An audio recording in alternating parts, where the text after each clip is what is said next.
Welcome to another episode of the Balancing Hormones Naturally podcast, where we offer actions and steps you can take today to start balancing your hormones naturally. This is your podcast host, Leah Brueggemann. I am a functional diagnostic nutritional practitioner. I am honored and excited to be your guide on your journey to better understanding your hormonal health and how it affects your everyday life.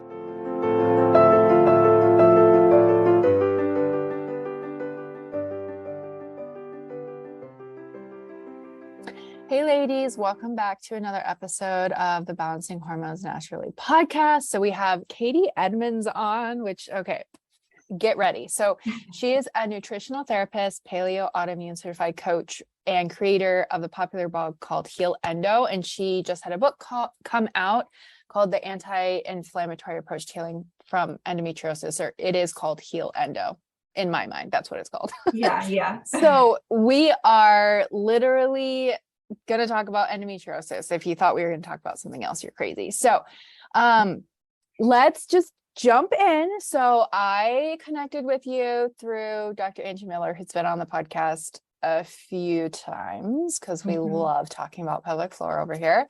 And so, yeah, I want to hear your story. So you have, I guess you still have to say have, because you can't say it's technically gone. It's in remission. Right. Yes. Endometriosis. And I love how you got this diagnosis and you're like, this isn't going to define me with infertility and pain and digestive issues and quality of life. So can you kind of walk us through like when you got that diagnosis to when you were like, okay, let's do something about this? Yeah, well, I'll be honest that it did kind of define me at first. So I was 22 and I was super lucky to be diagnosed really early. It was suspected endometriosis because they have to do an invasive laparoscopy in order to actually diagnose you. So it was suspected, and I was told the exact same thing women are told all the time. You have birth control, you have chemical menopause as an option, like Lupron. You have these generic surgeries. So the same people who deliver babies are actually going to go inside of you and just remove this, random tissue. They say we don't know much about it. And then the holistic side is like cut out all these foods and lower your estrogen. So I was, I felt royally screwed over at 22, 23 with chronic pelvic pain. It was for me all the time, not just at my period or not even at my period. So I was actually really lucky to be diagnosed without having period pain because a lot of people wouldn't have been. But I kind of, I had this downward spiral for about the next decade where I did all the things. I'm a little bit of a perfectionist. So like I did the birth control, I did 2 surgeries. I cut out so many foods and did everything to lower my estrogen. And at the end of the decade, I was feeling worse, which was a shocking horror when you're 30 and you've done everything the doctors say to do and the holistic people are saying to do, and you still feel really bad. And some days were better. And I think that's how it can get a little bit addicting. What's my next reach sort of thing going to be? Because I do feel a little bit better. So if I cut out more foods, maybe that will help me feel a little better. Like if I do this Candida cleanse, remember when Candida was like really big? It's coming back. It's coming back. Is it? It was like a trending thing. So obviously I was self-diagnosing. I obviously had tons of Candida. But then we weren't getting pregnant. And this is I became furious, which I'm very okay with because it was my silver lining. I had chronic fatigue at this point. And that's the fatigue where you're not just tired and a cup of coffee doesn't fix you. You're like devastatingly tired. It's hard to take a shower. You can't exercise because you can't move. I felt like a zombie. So the anger actually fueled me to research endometriosis in a brand new light. And the first thing I discovered was that endometriosis wasn't caused by estrogen. And my head just about exploded. I was like, what have I been doing this past decade? All this hormonal treatment, all these lower estrogen at all costs, DIM and cruciferous, everything else. So that was my first realization. And the second realization through the research on PubMed was that it's actually an inflammatory disease. So endo behaves more like something like an autoimmune disorder or even like a cancer than it does a hormonal disease. So it's on the inflammatory disease spectrum. And when I started treating my disease as as an inflammatory disease, so at the time I was treating it like it was an autoimmune disorder. I saw these healing gains that I didn't know was possible. Like my only goal was to get pregnant. That's all I wanted to do. And in the process, I actually reversed symptom after symptom to the point I achieved full clinical remission. And, you know, if anyone with endometriosis achieved full clinical remission, you're like dancing on the rooftops. Like, this is a miracle, because it's not possible. It's a disease. They say there's no cure. And that's the commonly talked about thing online. There's no cure. There's no cure. It becomes a defining thing of the disease. Yeah. So this, you know, it sparked all this stuff. I did get pregnant. I now have two babies, and I count my blessings for that I didn't have advanced scar tissue or adhesions or anything. I was diagnosed early. I think that helped a lot. But it's become kind of my mission in life now, is to help educate about what endometriosis is, and that it should not be seen as something like a period problem or a hormonal disease, or God forbid, just a woman's issue, you know, just put on the realms of gynecology, because it's so much bigger than that. Yeah, I hear that all the time. And a lot of times, I guess, in the Western medicine, or honestly, not even just in Western medicine, I hear the only thing that you can do for endometriosis is surgery. And while I have seen that help a lot of women, I also get a lot of women post-surgery, and they're like, I'm still in pain. And they're still having so many issues, like digestive issues and really bad periods, and they aren't regularly ovulating. And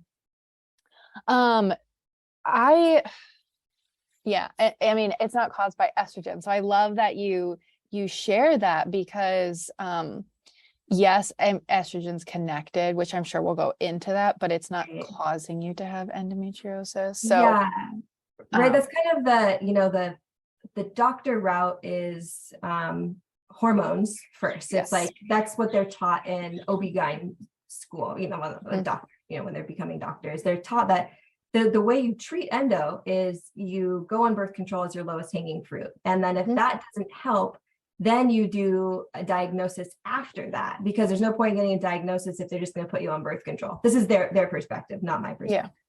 Yeah. And then, so you do a surgery, and then, you know, you keep doing hormonal treatments from there. The endo, there's the new education that comes out about endo about 10 years ago, 15 years ago, is that it's one surgery, one time. Yeah. And this is like from the endo specialist side of things, they're legitimate specialists. So these are like, you go see a cancer specialist, you know, for your cancer. These guys, they specialize in removing endometriosis, but I think it's a really frustrating thing to say something like one surgery, one time, when they know, even when endometriosis is excised by maybe the leading professional in the nation, it still could come back. There's a small percentage that does come back, you know, it can be up to like 10% or maybe 15% over the course of 10 years.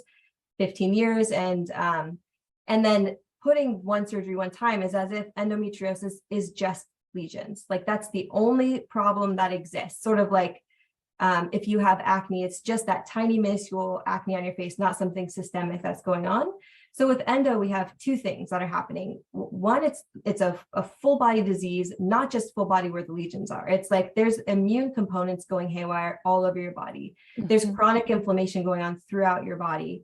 You know, the hormonal imbalances can be throughout your body, all these different factors. And then there's the endo lesions are almost, you know, they can be a culmination of this, and they contribute to it and they respond to it. So it becomes a full body thing. And when we see online, some people are saying, oh, it's a full body disease because lesions can be anywhere. And again, yes, they can be in your brain, you know, they can be in your nose, but it's beyond lesions as well. So that's why you can have a surgery and have your lesions removed. But if you're not addressing the full body aspect, you know, the immune dysfunction, the wild inflammation that's going on, then you're not healing anew. And people used to say in the surgery world that surgery was curative because they thought it really was just the lesions. That's totally incorrect. So surgery becomes a way to manage your disease. And some people will absolutely need a surgery. I want to make sure, because you have so many holistic listeners, and I think so many of us want to avoid surgery at all costs. A surgery may be absolutely essential for some of us to many of us. There's not research on that, unfortunately, how many people actually do need a surgery. But I like, there's Dr. Jessica Drummond. She's a nutritionist, you know her, Yes. She has a really cool approach to surgery and endometriosis. And what she says is surgery is completely optional, in that endo doesn't kill you. Like it's a quality of life issue, A, and it's a fertility issue, B. So if it's a quality of life is the only thing you're after, and you can manage all of your symptoms, by addressing these root causes, your endo feels like it's gone, then you wouldn't, need to sign up for surgery. Even if you do manage your symptoms into complete remission and you haven't had babies and you do want them, you're on that boat, then I do like to recommend, really recommend at least checking in with the specialist to see how far your endo is. You can have silent endo without any symptoms. And a surgeon can be make it or break it. I've heard from too many women, that were diagnosed with irreversible scar tissue and damage, at 34, 35, and they missed their opportunity. So if you can address it earlier on, it's definitely an important factor in our holistic, the integrative care that endo requires. Yeah, especially like if you are wanting to have kids, and if you have silent endo, it's like, this boggles my mind when people are dealing with infertility and they're just like sent on their way. You have unexplained infertility, like your hormones are fine. And I'm like, nobody wants to talk about the fact that like your periods are irregular, or you have painful periods, or, like just not even looking at that whole aspect. And birth control is just, I just had a client that had endometrial surgery. I don't even know how to describe that. And the doctor's like, well, you need to go on birth control so that it doesn't come back. And she's like, well, I don't want to do that, and I'm going to do this. And they just kind of go, okay, see you again in like 3 years. And she's like, no, like this has helped me feel so much better. So, I had the surgery and now I'm going to support my body in this way. So, can we talk about what drives endometriosis? Can we like dive right in there? Yeah, well, okay, so it's big. And I think one of the factors holding back all this big information is that it's so vastly complex that sometimes it's easier to say it's confusing. But my new ship that's sailing here is, let's complexify this disease. Let's like really understand how complex it is, because when we understand, we can, approach treatment options better. So endometriosis is an inflammatory disease rooted in immune dysfunction. So if you are unfamiliar with inflammation, this was me in my 20s. I thought inflammation was something you got. Like I ate sugar and that sugar is giving me all this inflammation, something like that. The reality is your immune system does inflammation. Inflammation is your immune system's army attacking. So if you eat sugar and there's some cellular damage because of that sugar, your immune system picks up SOS, there's cellular damage, send inflammation. So you really want inflammation, to protect you from cuts, if you get cut, cutting chicken with all that E. coli, like inflammation is the first thing. It's like your innate neosporin that goes straight to the wound. Well, in the case of an inflammatory disease, what you have is too much inflammation. So it's like basically everything that we do nowadays can cause cellular damage at some level. It's not like we're just getting cut and then healing and moving on with life. It's the stress, it's the poor nutrition, it's all the chemicals, it's, et cetera, et cetera, et cetera. And there's so much inflammation, your immune system is saying, inflame, inflame, inflame. And it starts to go a little berserk. And this is when there's immune dysfunction. And this just means your immune system stops behaving normally. So it's doing things it shouldn't, and it's not doing things it should. And this is the foundation for so many chronic diseases of our day. They're all on this, I call it, the inflammatory disease spectrum. And maybe on the left, you have the less severe inflammatory issues like acne, or maybe like chronic allergies, or, eczema, things that aren't, they're not killing you. They're annoying nuisances, but they are right there rooted with systemic inflammation. Then you have on the more severe side of the spectrum, you have things like autoimmune disorders and cancer.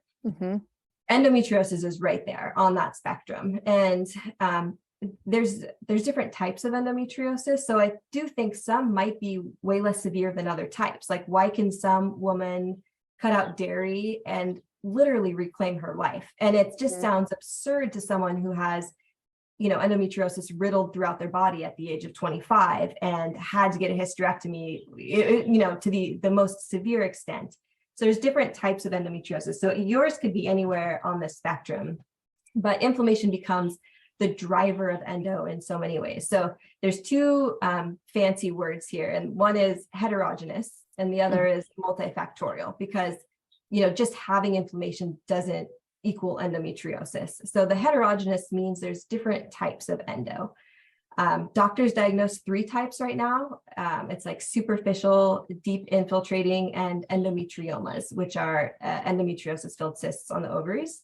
Then there's a 4, which is basically it's the rest, and it's the holding pattern. And what research has right now is there's up to 65 different types of endometriosis. Wow. And these types have completely different behaviors. So they're actually acting different. And you can think of it like cancer, because a lot of us are more familiar with cancer in this way, that there's over 100 different types of cancer. And some are really slow growing tumors, and some, metastasize rapidly throughout the whole body.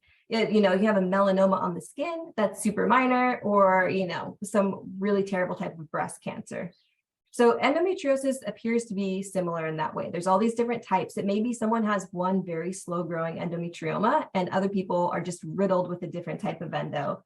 You can also have different types of endo in the same body. And this has been discovered in more recent literature, which makes the treatment options even a little bit more, not confusing, just complex, a little more complex when you're dealing with, maybe I have a few different types of endo. So right now, your doctor is not going to know that. If you're listening to this and you're like, I need to know the type, doctors aren't testing for the genetic and epigenetic differences yet. And I hope they will in the future. Hopefully there'll be specialists that will say, this type of treatment works best for this type of endo. This is why dairy worked for cutting out, this woman, because she had this type of endo, and maybe this one is more associated with infertility. So there's that factor right there. Then there's, so multifactorial means there's many factors that feed into the inflammation. And this is where our treatment plans can start to be better developed. The heterogeneous thing, that's just like fancy backup information. You can impress people with knowing that.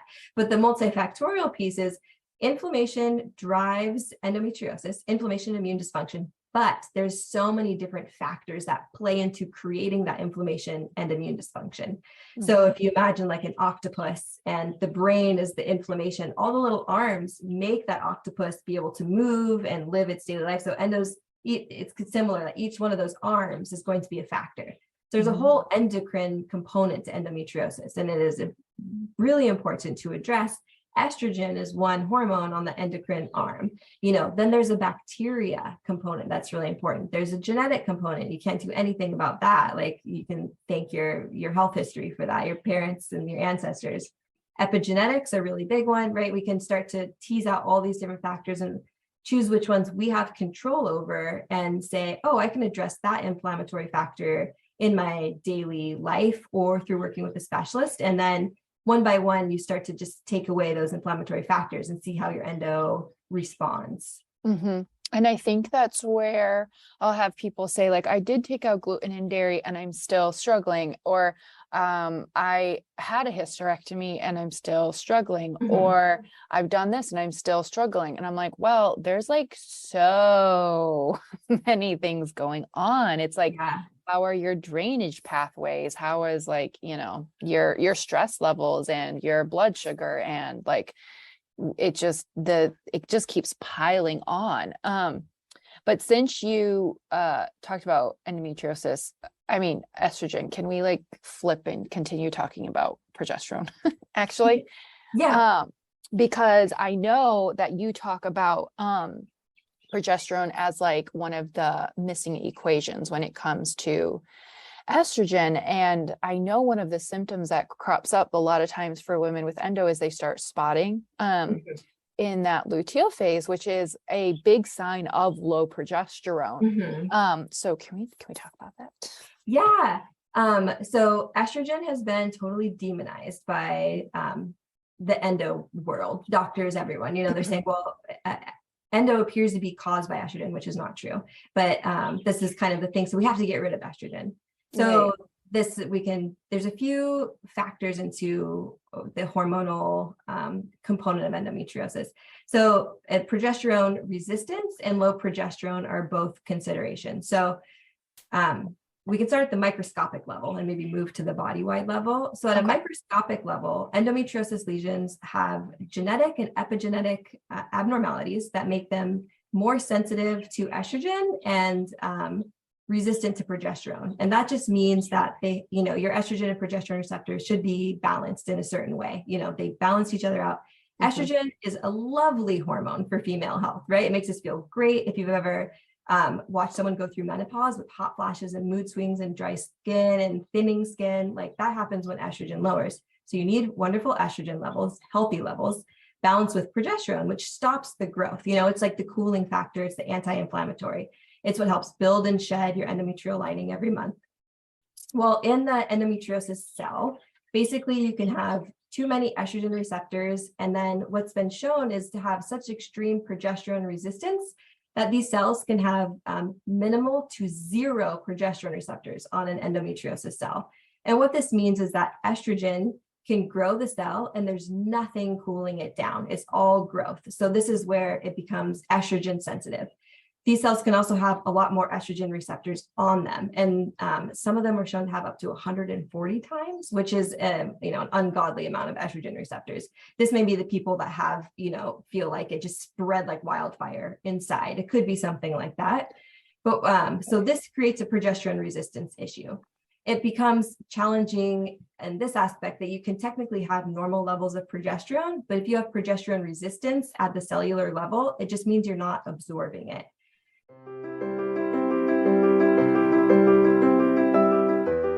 I think the hardest thing when you're making product swaps to non-toxic living is finding things that are actually non-toxic and not greenwashed and actually work. That being the key phrase right there. I tried out Raw Casa Organics, spent my own money on this, you guys, and I am thoroughly impressed. And so I reached out and I got a discount code for you. So I want to share with you some of my favorite product swaps to non-toxic that actually work, are actually non-toxic, and you're going to really, really, really like, okay? So, it's really hard to choose, but number one has got to be their body butter. It's got to be. If you want your legs to look so smooth and so incredible and be so luxuriously moisturized, you need their body butter. It's my favorite thing ever. So that's going to be number one. Number two is going to be their magnesium cream or gel. I use that at nighttime. So amazing. And if you really want to optimize like how well you sleep, do their magnesium gel or their magnesium cream with their tart cherry juice because it has valerian and chamomile extract in it. So you're going to sleep amazing. It's also great for blood pressure, which is cool. And then on top of that, you can do their deep sleep salve on the bottoms of your feet. You will sleep like a baby. And we all know how important sleep is for our hormones. And then I know that I love all of their products, but I'm going to give them two other honorable mentions because I think they're so important. You guys, their lymphatic cream is one of the coolest things ever. Make sure you drink enough water when you use it, but it's incredible. You can see the difference in inflammation in the face, like literally seeing people's faces thin out just by getting rid of inflammation. So I highly recommend the lymphatic cream. Also, if you ever get swollen ankles or anything like that, it's great to have on hand, like after you're hiking. The muscle joint cream is also awesome for that.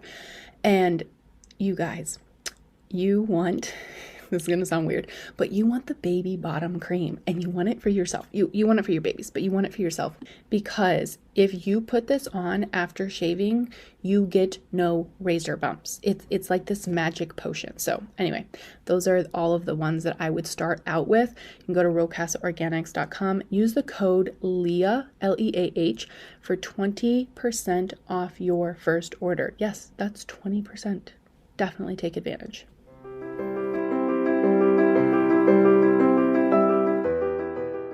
So is this where not the theory, but like that endometrial tissue is producing its own estrogen? Is that where that's coming from? That's a second. Okay. So that's the second. So that's the microscopic. Okay. I jumped ahead. Cells. Okay. No, that's great. It will move right into the environment surrounding the endometriosis. Okay. So now endometriosis, it's sensitive to estrogen. So it actually is also altered that it makes its own estrogen. And so your endometrial lining will make the tiniest fraction of estrogen. Endometriosis also makes the tiniest fraction of estrogen, but also makes aromatase. And this is that, it turns testosterone to estrogen. Basically, I just like to say it basically turns into estrogen. Yeah. but it still only makes a little bit when provoked by inflammation. So your inflammatory immune factors are swarming this endometriosis lesion. Your lesion can make up to 48 times more estrogen, which brings back the inflammation component. Like if we're going to address estrogen locally, you actually need to remove that inflammation. Like, can you imagine if you have 50 times less estrogen? You know, that's 50 times less food that your endometriosis can eat at the lesion site. And we have the ability to really address some of that inflammation right there. So those are the factors of the localized ones. And then it's the systemic imbalance. And I like to say, there's nothing about having endometriosis that means you have way too much estrogen, that you are overflowing with estrogen. This is the common theme we're told. It's not true. You absolutely can have too much estrogen, but you can also have normal levels of estrogen and you can have low levels of estrogen. And this is actually what I had back in the day. And it was why I felt, basically like crap trying to always lower my estrogen. I should have been trying to raise my systemic levels of estrogen. You want balanced levels of estrogen. You don't want to have low levels just because. And then I needed to raise, you need to raise your progesterone a lot but even the resistance of progesterone, I think, is so important there. I don't know if you're familiar with Dr. Carrie Jones at all, but I was listening to a talk by her, and she was saying that she thinks the future of testing is going to get to that cellular level, because she said, why is it, that women have all these symptoms of low progesterone, but their progesterone's normal, their estrogen's normal. And if you supplement, it doesn't get any better. And it's because those cells, and people are like, oh, just supplement with progesterone, it will solve your issues. But if your cells are literally like, what the heck is progesterone? It doesn't do anything.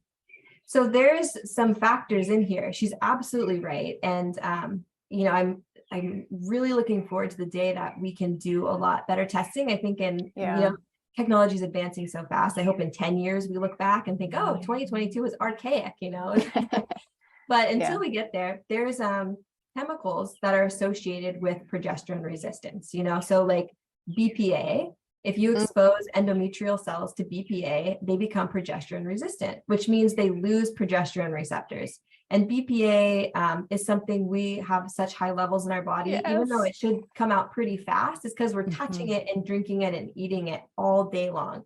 So that's something we can start to say, what epigenetic factors, what's making this happen, right? Like, why do I have such high levels of progesterone resistance? Oh, chemicals are like a really big one. So that's something I definitely talk about in the book, is you want to limit your epigenetic exposures and see if you can start to retrain your cells to behave correctly. So BPA is associated with endometriosis for that very reason, higher levels of BPA in our bodies than someone without endometriosis. So it's actually like you can test people for that. If you remove the BPA, just from your daily life, you can reduce those levels significantly. We can't control what's going on in our city or our job site necessarily, but at home we're in control. And the other one that's really associated with endometriosis is dioxins. Dioxins, you can inherit these epigenetic alterations from your grandparents. So your grandma may have been exposed to dioxins and it epigenetically altered the cells to be progesterone resistant. That's one thing that dioxins do. So clearing out the dioxins as much as possible as well. So those are two chemicals you want to avoid and help your body purge, so to speak. Yeah. So I feel like everyone knows what BPAs are. Think about plastics, you guys. Plastics, receipts, a lot of your hair paper products. Receipts, a lot of people don't think about that. That one's the weirdest one for me. Now I'm like, they're like, do you want your receipt? I'm like, no, I do not. Like, no, and you should be wearing gloves. Like, don't touch that, cashier. I know. But dioxins, how would you avoid and start clearing those out? Well, obviously read your book, but awesome. Yeah, well, dioxins they're nuts, right? There's some really cool information about dioxins, though, is that they're some of the worst chemicals in the world, and it's very widely agreed upon. So there is this international cleanup around the 50s and 60s, because in the 50s, there were such high levels of dioxins, it was disgusting. And they're worldwide. They blow around in the breeze. They don't just stay put in one little area. Like if you're spraying Roundup on your plants, it's like dioxins will just go. And they have this very long half-life. So they exist in the environment for a long time. So a lot of countries put, stopping on dioxins. It's mostly around factories now, dioxins, but the levels have plummeted. They're like 1/10 of what they were since the 50s. So there's still some that exist in the environment. And this is one of the things that they say to avoid red meat if you have endometriosis, because meat bioaccumulates dioxins, but it's, which is technically true. But what when you dig into the research, I spent so much time looking at dioxins because I'm really into supporting women eating red meat if they are morally okay with it to heal. So the dioxin thing, it literally just depends on where that animal was raised. You can have, they did all these studies on cattle and how many dioxins. So like it was a steer from Alabama had something like, 40 times more dioxins than most of the other ones. So it's just stuck in a wind pattern, or maybe it was near a factory. And then when you pull out vegetables, they can have just as much, if not more dioxins than beef or chicken. They looked at, it was in Europe, they looked at, poultry, veggies, fruit, vegetable oil, and meat, and it was all around equal. It was very, very, very close. So don't let this scare you. I'm not just saying this to scare you. It's everywhere. So that being said, dioxin levels as a whole are already down. We can just, I'd like to say we all have to eat. So the best way that I found through some of the research is actually chlorella. And this is, it's an interesting supplement. So if you take it with food, you actually absorb less dioxins. If you take it in general as a supplement, it can actually reduce the amount of dioxins stored in your liver by 1/3. So it's sort of like it can help pull these really nuts chemicals out of your body if you take it every day. A little side note on chlorella, you have to buy the right brand, because there's heavy metal toxins. We have to pause for a second.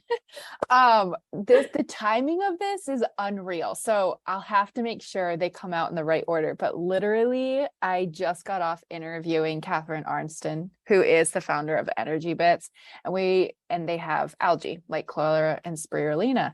And we were talking about the processing of how making sure it doesn't have lead and all of this stuff. Yeah. And I just am like, wow, it's just ironic. I just got off talking to her about this. And then you're like, take chlorella. So now everybody go get chlorella. Yeah. It's one of those supplements that I don't know if it's going to be life-changing overnight, but some of us have such a heavy burden of chemicals. And as you become more fatigued, your body works less well over time. You don't have enough nutrients, all these things, you just start to bioaccumulate toxins. That's just a natural thing that's going to happen, to anybody that's not sweating and breathing and being right, digestive issues. So chlorella can be a very gentle thing to do if you commit to taking it, for a year or so. It can also help take out chemicals in breast milk for breastfeeding moms out there. Yeah. And especially, you touched on the liver for a second. I know everyone likes to come back with your liver is a self-detoxifying organ. But like you said, with the dioxins and BPAs and everything, our bodies weren't meant to be walking around with, just such a high load of toxins. And we wonder why disease and inflammation is on such a rise. So again, like we talked about in that episode, you guys, you literally just take chlorella, that's not even a life-changing thing you have to do. We're not telling you to get up at 4 a.m. and take cold showers. So. No, we're not. And I just watched a video on that recently. I'm like, oh, I can do that. And I'm like, no, I still can. It's hard. I try and do hot and cold, especially if sickness is going around, just for my lymphatic system. And the first time I turn on that cold, I'm like, I can't breathe.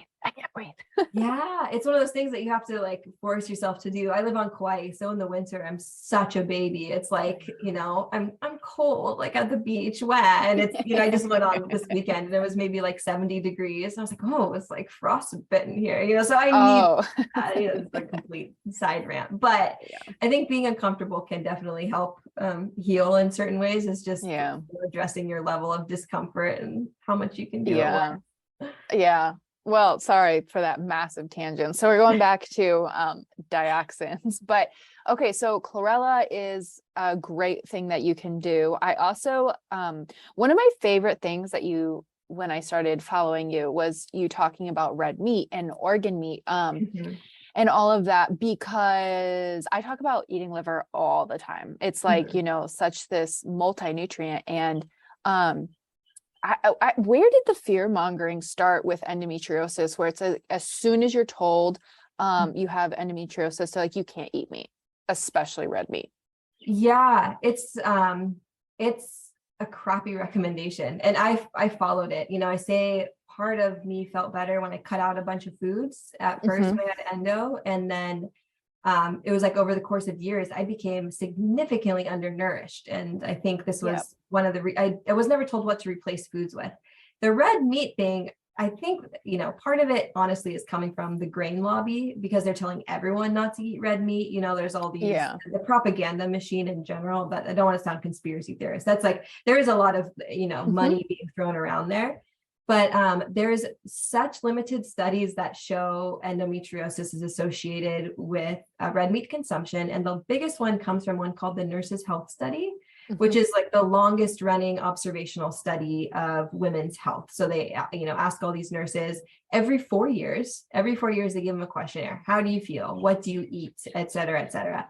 So the ones that had endometriosis were also, they said, the ones who were eating the most red meat. Oh, boom, you should not eat red meat. This is what they said. But there's so much information on this observational study. It also showed the women who were eating the most red meat also were the most sedentary. They were the most likely to be smoking and drinking alcohol and eating trans fats. So it's like this really highly damaging set of lifestyle choices right there. So, you know, you could say, well, why aren't we pulling out the smoking? Why aren't we pulling out the sedentary? It's just this red meat. And I imagine, you know, I have some family in inland California that they eat a ton of red meat. That's all factory farm. They're not eating vegetables. They're not moving. They drink a lot and they smoke. Like, they really fit into that category.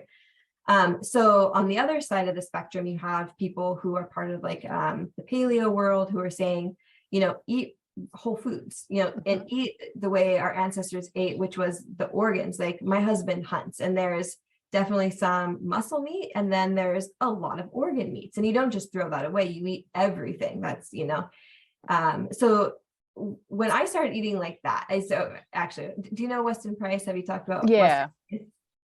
Okay, so I found this Weston Price book a long time ago when I was on vacation, and I had, you know, the strict diet. I was eating super quote unquote clean, right? Like vegetarian, vegan, on and off. I was basically like living on grains and fruit, and I didn't know why I was feeling so terrible. And this book is like, oh, our ancestors ate from snout to tail. They ate the organ meats, they ate the liver, they ate raw milk. And I was pissed at this book. I was so angry because I was just like, these people should be dead. Like, they obviously weren't reading modern nutrition, like education. It was just so angry. But I couldn't stop thinking about this book. And I started to, you know, I started to major in anthropology when I was in college. And so it really stuck with me. I was like, right, of course they were eating that stuff. Like, when I lived in Senegal, like, they ate all the parts of the goat. Like, that makes sense. And they didn't have chronic disease. It was like this slow turning of the tides. And that's when I started to question everything I had been told about red meat. And look, there's literally zero evidence, direct correlation between red meat consumption and endo. And looking at that research combined with prey. So people have been eating like this. What if I tried it? And so I was absolutely disgusted, but I started forcing down liver. And I called it my like ancestral Red Bull, because it started to actually reverse my chronic fatigue. Between raw milk and liver, my life started to come back into focus. And I say it's like the clouds lifted from my life. And this led me to do even more research on all of it. And I talk deeply about it in the book, the importance of getting these micronutrients from food to start reversing these nutritional deficiencies that almost all of us with endometriosis have. And these nutritional deficiencies, you know, they contribute to immune dysfunction. If you don't have enough of, you know, antioxidant nutrition, you literally cannot stop inflammation. You cannot stop it. And inflammation that's not stopped turns into scar tissue and adhesions. So having a nutrient-dense anti-inflammatory diet does not just become about stopping or managing symptoms of endo. It may help actually stop endometriosis progression, scar tissue and adhesions. Now, there's no research, obviously, that has said, okay, we're going to put these women on this diet and then we're going to look inside. That type of research doesn't happen. But you can say, if you don't have enough, you can't stop it. You know, if you just work a little backwards, Mhm. And even if it is just addressing the symptoms itself, that can be life-changing. Yeah. Reading that book probably was like, I don't know. I can see why you were so pissed, because I have so many vegans who they start out vegan, and at the end of our session of working together, they're not vegans anymore. By their own choice. Like, I'm Right. not like forcing them, but after like looking at their labs and then changing Mhm. some things with their nutrition, they're like, oh, okay, I feel a lot different. And Yeah. I know sometimes when they start being vegan or vegetarian, whichever, they're like, I feel amazing for like Yeah. what, I don't know, a couple months, maybe a year, maybe a Mhm. couple years. And then over time, yeah, they get severely malnourished. And can we talk about that for a second? Like the Yeah. difference in the vitamins, because I know I've seen you talk about this. The difference in vitamins between plants and then meat, and then specifically the vitamins that like you need if you have endometriosis because you are lower in them, which is it vitamin A and zinc, or am I like Yes. off base Yeah. here? Yes. Good memory. Yeah. Vitamin A is one, zinc and iron, they're really, the best form to absorb them from is animals. Mhm. And they are absolutely essential for, for a healthy, well-functioning body. And then they're important for endometriosis. So we just talked about BPA, for example. Yeah. Vitamin A is called retinol, and that's in its form that you as a human use to, for everything. I say your immune system is a binge drinker of vitamin A. And if you had a grandma like me, my grandma was on Christmas every year would give everyone cod liver oil. And I'm like, oh, you're disgusting, grandma. And now like I literally give my kids cod liver oil because it's such a great source of vitamin A. Liver and vitamin A, your best sources, or I'm sorry, liver and Cod liver oil. Cod liver oil. Yeah. And egg yolks. They're really good sources of vitamin A, preformed vitamin A. This is what you really want to eat. So if you're vegetarian, you're told to eat beta carotene. And this is a precursor to vitamin A. Your body has to turn it into vitamin A. I like to say that, like any magic trick, you need a lot of things to happen to make that magic happen. Yeah. Or if you're going to make cookies, you have to take that flour and add a ton of ingredients to make it into a cookie. The same thing goes for transforming one nutrient into another. You need a bunch of nutrients to go into this. So if you're deficient in them, then you won't be able to make that transition. So, you can have all the beta carotene in the world, but if you're already deficient in other nutrients or you're stressed, there's so many other things going on, your body's not going to prioritize that. It doesn't care. So you won't have enough vitamin A. Something about vitamin A, it's absolutely necessary to detoxify BPA from the body. So 51% of Americans don't get enough vitamin A as is. If you have an inflammatory disease or a disease rooted in immune dysfunction, you might need even more vitamin A. This is where like an RDI, recommended daily intake for someone who's healthy, can be really different from the amount of nutrients you need, because you have this, I say, like a wildfire versus a candle. Like you're gonna need a lot more water to put out the wildfire. If that water is nutrients, you need a lot more nutrients than your friend that doesn't have endometriosis. So you might need more vitamin A than someone without it. So the best thing to do is to get it through foods. And the only way to do that is, your liver and your cod liver oil, and egg yolks, right? So there's different things that people are really, really squeamish. You can supplement with synthetic A, but A is it's a weird one to supplement with synthetically. So I would leave that to, if you're, to talk with a nutrition person and your own personal journey here. And quality of where obviously you're getting your liver from is important. What do you think? So I've had some people where I have tried very hard to get them to eat liver, and they're like, I'm all about it, Leah. I just can't do it. And so they'll do like it encapsulated. So do you have any companies or places that you would recommend for that? Or are you just like, suck it up, honey, swallow the liver? My husband would laugh. I think I've said that to him before. So yeah, I mean, in our family, we changed our entire way of life, and we literally live this. I was disgusted by liver, and I couldn't get it down. I would blend it and then just take a shot of it. Like this is my thing, right? Other people freeze it. You can freeze it into capsules. But if it's the only way you're going to get down liver, and you have the money for it, because it can get expensive getting these liver supplements. If that's not an issue for you, I like to say there's some really good, I don't know the brand, it's like 100% grass-fed New Zealand variety. Ancestral supplements. Yes. Yeah. Just look for 100% grass-fed, because there's a lot that just say grass-fed and that doesn't mean anything. So get the 100% grass-fed, do you have a good brand that you recommend? I like Ancestral supplements. They're my go-to for pretty much all that. And I do recommend those to people because like for some people, I mean, I try, or if like they're like, let's say in an apartment complex, or they're a college student and they're like, I can't like store this and things like that, then it's better than nothing. But you do, to get the 7 ounces a week, you have to take 6 capsules of liver a day, which gets expensive. It's like $50 a month. So like opposed to like, I don't know, you can get grass-fed beef liver like $7 for like a pound or something. Yeah. And if you have a lot of grass around you, and therefore cattle, like we have on Kauai, I get a whole cow liver for $20. Yeah. So if you've ever seen a whole cow liver, it's like 20 pounds. It's like so big. You can make that reaching out to different ranchers nearby. It's definitely not everyone's case that they have something like that available to them. But I was like to say, over time, like there's nothing wrong with taking a pound of beef and mixing in a tablespoon of liver.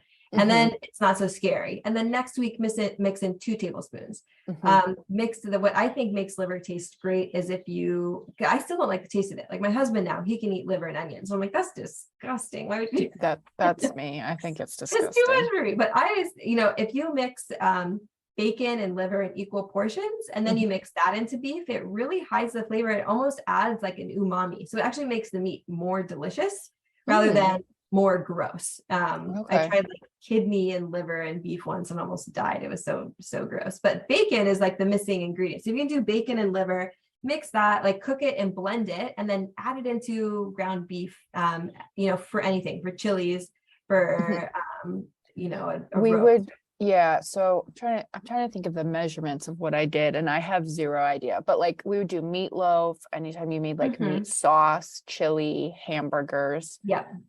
We just stick it in there. And that way I didn't taste it, except for my husband would try and tell. He's like, which one's the healthy burger? Which one's the normal burger? I'm like, I'm not telling you. You have to try them and guess. Yeah. So that I found worked fine. But yeah. Okay. So I guess off the liver train. So what are some other, so these are eating this way and getting rid of your dioxins and your BPA, and all of that is obviously going to help us get more sensitive to progesterone, which we need. So what are some other things that, we should do? Because obviously we know that like lowering estrogen isn't really the solution here. So we're getting in our liver, and we're getting in some more liver, and we're reducing. We just talked about liver. We're reducing. Okay, so there's so much, and there's so much we could talk about. And just to touch on the estrogen thing, if you do have high levels of estrogen, there are people with really high levels of estrogen, right? Like it is important to bring that down, because that is an issue. So I don't want this to seem like, estrogen is not an issue, because it can be for some people. Again, you want healthy levels of systemic estrogen, and then healthy levels of systemic progesterone. So that's, just a summary of that. So maybe it's not so confusing. And then again, at the localized endo lesion level, getting rid of the inflammation that could be provoking estrogen production at the localized level. Now for like, what else could we do? Because I don't know how much more time we have. We have like 15 minutes. 15 minutes. Okay. So I like to just talk about the low-hanging fruit and the free fruit, because having a chronic disease sometimes makes us all immediately jump to, I don't want to say snake oil, but sometimes seeking, well, what's going to cure me, and what can I throw money at this problem? I'm going to throw money at this problem to fix it. And it's like supplements, programs, specialists, these things add up so much. Like God knows everything's expensive right now. Inflation's expensive. Having a chronic disease can be expensive. But what I see a lot is people do all these really expensive things, They feel like they're doing everything. They're really just spinning their wheels. They're not feeling better. And they say, oh, this is incurable condition. Like, this sucks. I'm over it. The reality is you can do the basics for free. And I listened to your last podcast, The Healing Hustle. And yeah. Was it Kara? Yeah. Yep. Kara Baroni. Kara, yeah, the way she described her life was the way I would have described my life 10 years ago. She has endometriosis. Oh, does she? That is so funny. Okay, because this was so interesting in research. If you did listen to that podcast, she's basically saying how she was so stressed without realizing it all because it was her way of living. She would just rush from one thing to the other, and she's checking her emails, she's doing all these things, and someone say, well, have you lowered stress? She's like, I'm not even stressed. What are you talking about? And I was like, that was so me. I was so I had so many stress hormones. You know, we think of this word stress as like, oh, I have a very stressful career. And it's like, well, I don't have a stressful career. So like, what do I have to be stressed about? And my head is like, everything. You're in so much danger. There's not enough time, like, you know, thing after thing. And in this questionnaire that went out for women with endometriosis, 2/3 of women with endo said they had so much chronic anxiety that it was a personality trait. Versus 8% of women who didn't have endometriosis thought it was a personality trait. So this is really important to understand that when, you know, stress and anxiety should be a fluid thing. Like you're really stressed about a test or giving a speech at a wedding or something, but it comes and goes. But when we think it's who we are at our core, that means every day your body is flooded with the exact same immune factors that endo requires to thrive, right? It's progressed by inflammation. When you're stressed, your body doesn't know if you're stressed from a leopard chasing you or because you're like scrolling on Doom's news or whatever it is. It just, you know, floods your body with the exact same, you know, the fight or flight hormones, which then signal to your immune system, we're in danger. And this becomes a cyclical thing. So addressing that is so vital. And it's hard to say stress less when people don't even know they're stressed, right? Yeah. So when I, you know, talk to clients, I say, well, do you feel like you're rushing a lot? Oh, yes, all the time. Do you feel like you have enough time to do anything? No, I have no time. You know, so you start to say, well, actually, let's start to question all these things. These are all stressors. You know, let's not think of stress as like a career woman stress or, you know, I have to work 3 jobs and I'm a single mom type of stress. Like you can have stress and have the most relaxed life in the world and still be really stressed out.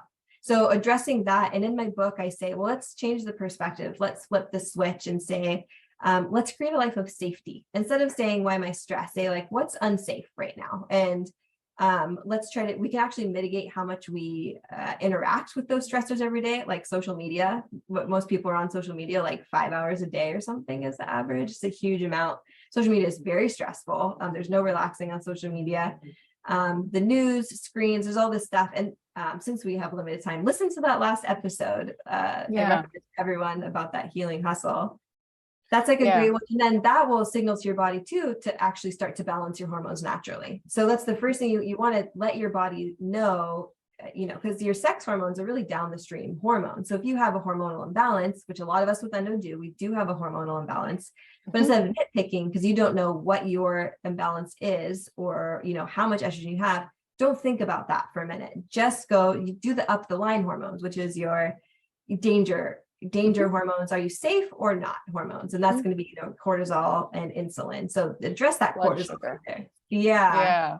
Blood sugar is like so massive and it's something free. Just that's the other thing, sugar. Right? Yes. Yeah. Okay. So I just need to like backtrack and recap for some people because I have this, it's like pulling teeth. So whenever I work with clients, we start talking about managing stress, like it's in all of their protocols, and they always are like, I'm not stressed, Leah. And I'm like, me too. I have that same issue. Yes, you are. I know you're stressed because you're here. Like if you have hormonal issues, you're probably stressed. So definitely, I think just start that. But also, I know that we had this conversation the other day, but everybody, like nobody sticks to anything. Like you have to stick and be consistent because it's going to take a while to heal. So like, don't just try and be looking for the next thing to try. You know, you have to settle in and be consistent with what you are trying. And then actually be consistent. Like, I know that just seems like cliche, but I have a past client actually, and I'm sure she will call herself out on this because we had a laugh about it. But she had put this post in one of our alumni groups, and she's like, oh, I'm struggling with blah, blah, blah. And I'm so frustrated because I feel like I'm doing all of the things I'm supposed to. And then she came back later that day because it just happened that I had put out a podcast episode on the foundations of your health. And she goes, never mind, I'm going to actually try and be consistent with my protocol for 3 months. I'll check back in.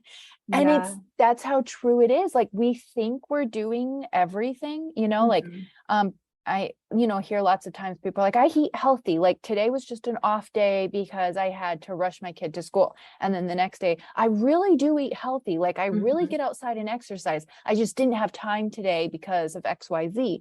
And that turns into every day. So even though, like, we think we eat healthy, like, that's the end goal. We think we're managing our stress.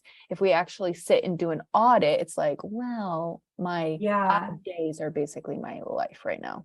And it's hard, like, when you come from a place of, deep chronic stress or anxiety, flustered, and then you're also not eating well, and you're also sedentary, that just meeting those foundations, you're like, well, I don't have time for that. Like, that's going to take a long time, but that is exactly what you're saying. It's so much more important to get your nutrition dialed for a year. Figure out, no matter if you're rushing out the house, you already know that you spent Sunday, because every Sunday afternoon you spend 3 hours making some school lunches and some pre-made breakfast. Like, you figure every time a problem comes up. That's how I like to reframe stressors.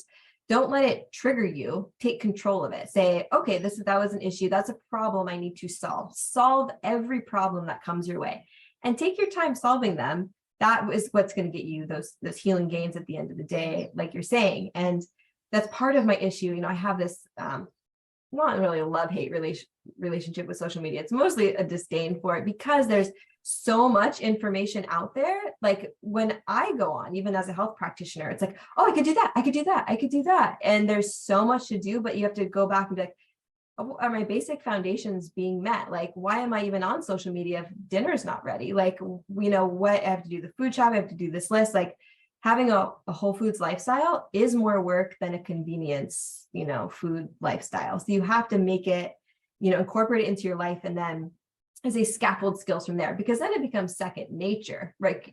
Getting kids out of the house and having a stressed morning, but it wasn't even an option to eat, what you were eating before, or like grabbing some sort of fast food on the way or something. It wouldn't be as much of an option. Of course, like, sometimes things happen, but like, if you're going to make it your lifestyle, really sticking with it, and making movement a part of your life, making problem solving a part of your life, like learning how to deal with addressing anxiety, understanding if you're a sensitive person and being okay with being a sensitive person in a world that doesn't do well for sensitive people, and limiting the amount of stressful incidents that you come across. I'm totally in agreement with you. Just getting those foundations. I know even when COVID hit, I got in my email box, it was like, of course, a great number of former clients. All of a sudden, my endo's back. It was overnight, and you're like, stress, my friends. Let's really need to start addressing that. Well, COVID was nuts for everyone, but it was a great example.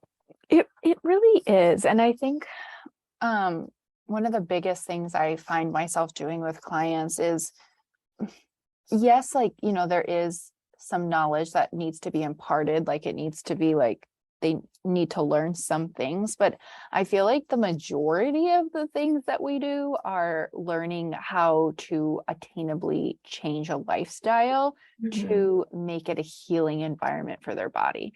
Because I feel like all of us can maybe buckle in and like try and rough our way through it for maybe 30 days because we're like, we're just going to do it for 30 days. But if you truly want to be in that healing environment, you have to be in that for the long term, which is like not letting like weddings or anything like derail your progress. So it's like, how do you put those things in place? And like, for example, today, I know I was talking about this on social media of all places.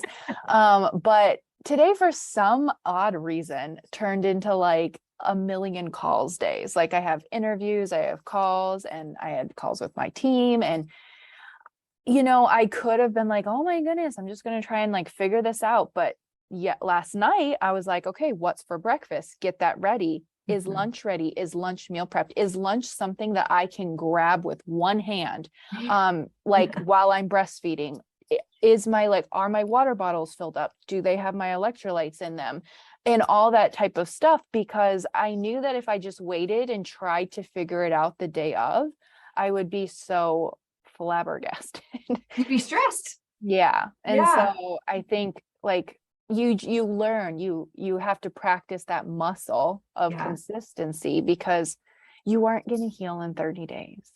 No. And that is, it's the big thing that there's these 30-day pushes, but you can't, like you're saying, you can muscle through it. But healing from chronic disease, healing hormones is really, it's a long haul deal going on. So it is like getting comfortable with doing little things bit by bit and not getting it all at once. Those like 30-day body transformations for working out. It's like to get your ligaments strong, to strengthen your feet, to get your alignment, Dr. Angie's course of hypopressives. Oh my gosh, I've been doing hypopressives for like 2 years and I still see little bits of progress, where it's one of the only things fitness wise I've ever stuck with, because I felt such amazing difference from it. But it's like, it just builds on itself. And that's how I feel almost in life as, not becoming an adult, because I'm 37. I am an adult, but you keep getting better and better at stuff. Like I'm always getting better and better at being a mother, and better at living our healthy lifestyle while juggling things, so it's not like you were born doing all this, as much stuff as we're doing now, but you just get better at it and become second nature without the stress. Because I used to do so much less and be stressed about everything. And now I feel very calm and collected and in control of all of it. And it can happen. It just takes practice, like you're saying. Yeah. Flexing that muscle. Oh my goodness. So I don't know if you're taking any clients at this moment, but I'll obviously put your information down below, but everybody needs to go get your book, which it is a #1 bestseller, isn't it? I saw that. Yeah, I saw that little tag. I know. I am. I'm so honored to be. It's the #1 bestseller on Amazon in the endometriosis category. And there's some incredible books there. So it just makes my heart sing. I'm not taking clients, but my website is healendo.com, and it is just tons of free information. There's lots of blogs. There's lots about food. There's videos. I made some cartoon videos just explaining what endometriosis is in 4 minutes flat. So if this was a little bit too much for you, go back and watch those. We just really have to know what our disease is in order to take control of it, and there's so many options out there. You have to read your own body, which hopefully the book can help offer a roadmap and, explain some of these things more in depth. I promise nutrition talks more about liver. We talk a lot about liver, but there's way more to nutrition than just managing symptoms. We really have to bring a body at the brink of, immune dysfunction. How do you re-regulate the immune system? And it says, there's literally ways that we start to do this, and it may be easier than you think, and it may involve a team of professionals. You just don't know until you start looking, but you really have to take endometriosis seriously. It's not a period problem, like you said. If you want to have kids, like sit down and do the research, read the book, read it 2 or 3 times, and start to make a plan, to reclaim your life. Yeah, it's possible. It's possible. It is. Well, thank you so much for hopping on. I thoroughly enjoyed this, and I know everybody's mind is probably exploding, which is good. Yeah, I hope it wasn't too much. No.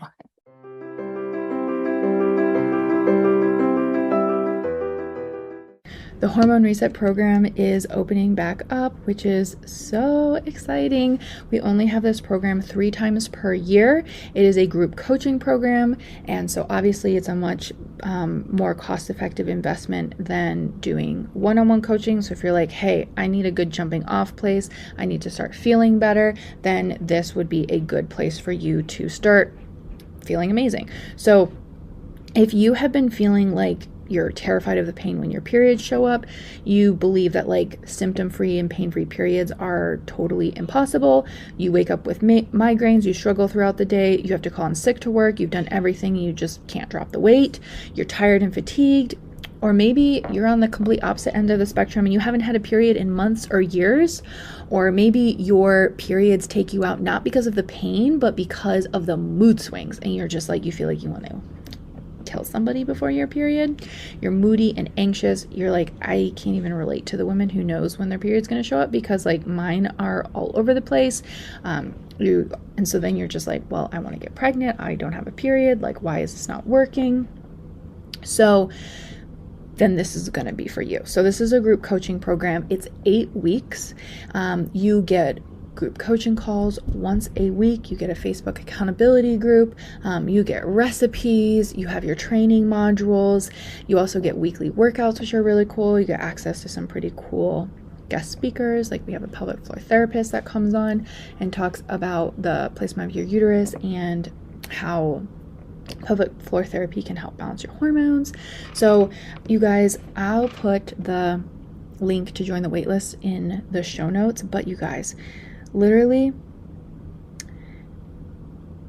this is one, it's such a life-changing program, and we try and make it as accessible to as many women as possible with payment plans. So I truly invite you, if you are like, I just don't know what else to do, then this is probably a very good fit for you. If you are worried about it, please send me a message, because I want to make sure that you feel empowered and strong about your decision to join. And so therefore, if you are in any way worried, please reach out and talk to me, because I want to make sure that it's a good fit for you. Okay, so if you join the waitlist, you'll get a fancy email and it will give you a discount code. And if you join from the waitlist, you guys, and save your spot for this next round, you get to save like over $100. So use that coupon code, save your spot early, so that, you know, the coupon code does expire. So save it, use it, save your spot, take advantage of the payment plans.